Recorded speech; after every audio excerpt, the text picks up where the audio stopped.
It's quiet in this moment. I notice the breath moving without my help, rising and falling like it always has. The room feels still, but not frozen. Sounds drift in and out, distant traffic, a soft hum, maybe my own breathing. Nothing here feels important or sacred.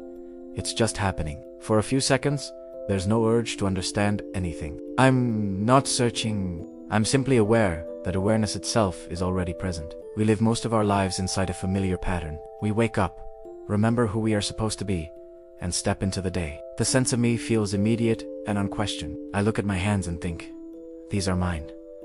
I hear my thoughts and think, that's me thinking. It feels obvious, natural and almost unavoidable. And yet, sometimes very quietly, something doesn't fully add up. I think about how different I am from who I was years ago. Even months ago. The body has changed. Opinions have shifted.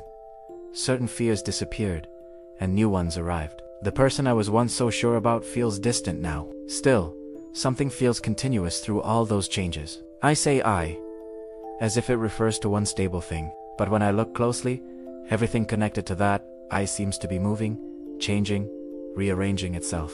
I often say things like I am tired, or I am anxious, or I am calm. But those states come and go. They visit, stay for a while, then leave. If I were truly those states, I would vanish when they vanish. But I don't. Something remains, quietly aware of their arrival and departure.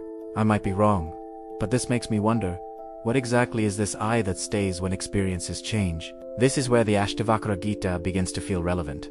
Not as a scripture, but as a mirror. It doesn't comfort the mind by explaining things slowly.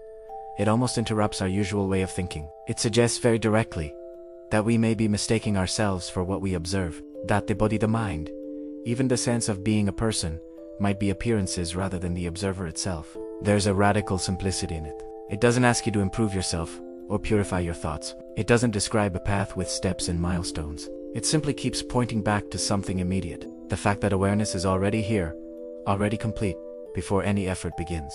Not as an idea to believe, but as something you can notice if you stop trying to grasp it. An analogy that comes to mind is space. Objects move within space, but space itself doesn't move with them. Furniture can be rearranged, walls repainted, people enter and leave, yet the space remains untouched by these changes. In the same way, thoughts, sensations, and identities move through awareness. But awareness itself doesn't seem to age, react, or struggle.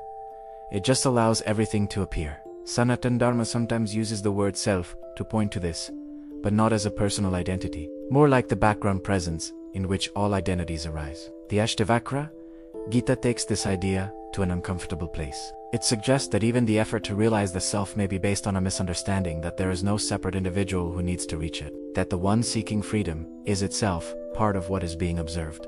This feels unsettling when I sit with it, because so much of life is organized around the idea of being someone, improving, achieving, becoming wiser, becoming freer. But if awareness is already free, already present, then who exactly is doing all this striving? The question doesn't create panic, it creates a strange softness, like a knot slowly loosening without force. When I pay attention to my own experience, I see how the body functions without instruction. The heart beats, the lungs breathe, digestion happens, even thoughts arise before I decide to think them. And yet, there is a constant knowing of all this. Not effortful, not dramatic, just there, watching, aware. The Ashtavakra Gita doesn't ask me to hold on to that noticing. It doesn't warn me not to lose it. It simply points out that whatever can be lost was never what I truly was. The awareness that knows confusion also knows clarity. It knows effort and effortlessness equally. It isn't disturbed by either. As I sit here now, nothing special is happening. No insight, no revelation, just breath, sensation, sound, and the quiet fact of knowing them. And that seems to be the point.